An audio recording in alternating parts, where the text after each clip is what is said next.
Islam. Islam is a complete way of life. Islam is a human state. It does not only teach how to pray or to be spiritual, but also how to live a materialistic life. Islam is a lifestyle by following which individuals or societies can achieve a dignified, civilized life, which will be peaceful. Many argue Islam is a religion of peace, love, equity, and many argue Islam is a religion of violence, hatred, and iniquity. Which claim is true, and who are right? If the claims are limited by both sides, one claiming peace and the other claiming violence, then Quran, the word of the God, will tell them both are wrong and untrue. The word of the God will tell them Islam, the way of life designed and designated by the God, is peace, love, equity, but also equally violence, hate, and iniquity. One might argue, isn't it paradoxical? But the truth is, there is no paradox, but only balance in Islam. Islam is maintained by the Quran, and the Quran teaches that good and evil are not equal. Oppressors and the oppressed are not equal. Piety, righteousness, and obscenity and unrighteousness are not equal. Therefore, Islam is a way of life where Muslims love, treat equally, and are peaceful towards all that is good, and hate, look down, and are violent against all that is evil. Many anti-Islamists allege that Islam is racist and intolerant towards those who are non-Muslims, and if anyone leaves Islam and becomes an apostate, are killed for no other reason but for leaving Islam. These are false allegations, and are only made to achieve instant fame, malign Islam, and to make happy some followers of other religions who are extreme in their religious views, and authenticate those ideas and get themselves rich. A simple analysis of this issue from the authentic source will clear the misconception and demonized view about Islam. The last 23 years of the life of Muhammad, the last messenger of the God, was prophetic, and the Quran was revealed in this period, and verses were revealed for different situations, which will be exemplary for the rest of mankind till the end of this world. The society in which Muhammad, the messenger of the God, was born was polytheistic in Mecca, and the messenger of the God and his followers had to leave Mecca because they were the minority and oppressed for monotheistic belief. The Muslims migrated to Medina where they had the freedom to practice Islam. There were different religions and cultures in Medina, and everyone had the liberty to practice their own thing. These societies joined together and formed a state under a single constitution known as the Constitution of Medina. Most of Arabia was polytheistic, and sheltering monotheistic people was an insult to their gods, as the Muslims were claiming there is no God except the one true God, who is above the comprehension of his creation, and therefore the images, idols, etc., are all false gods, and the one true God does not approve such representation of himself.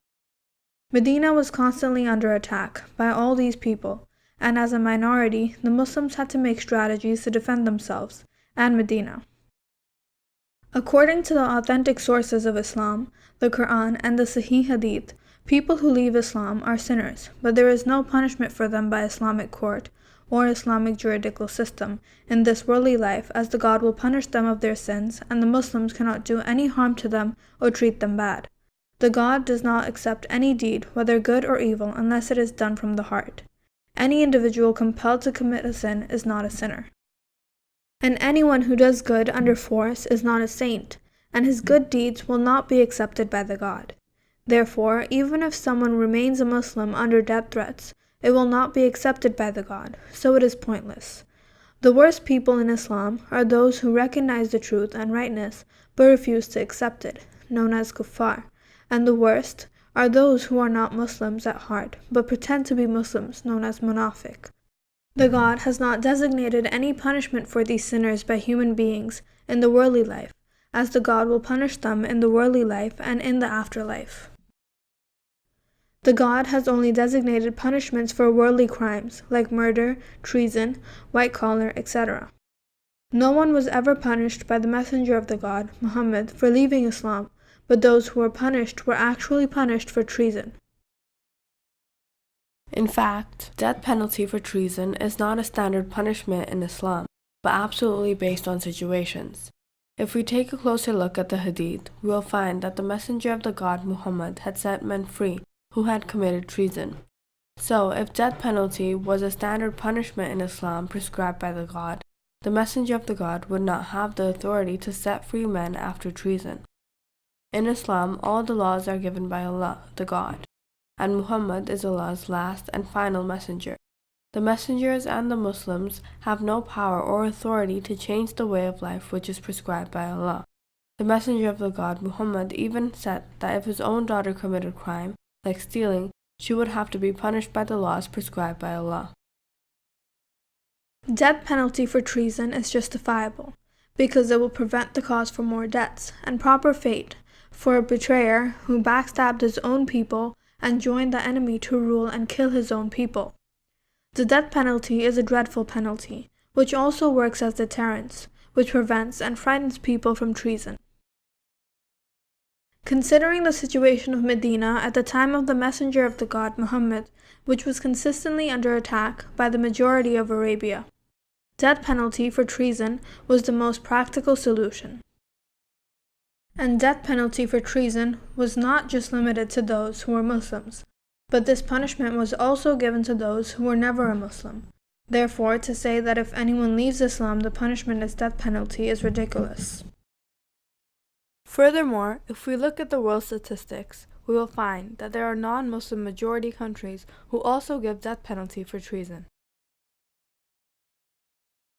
People who spread lies in the societies are the greatest enemy of the societies.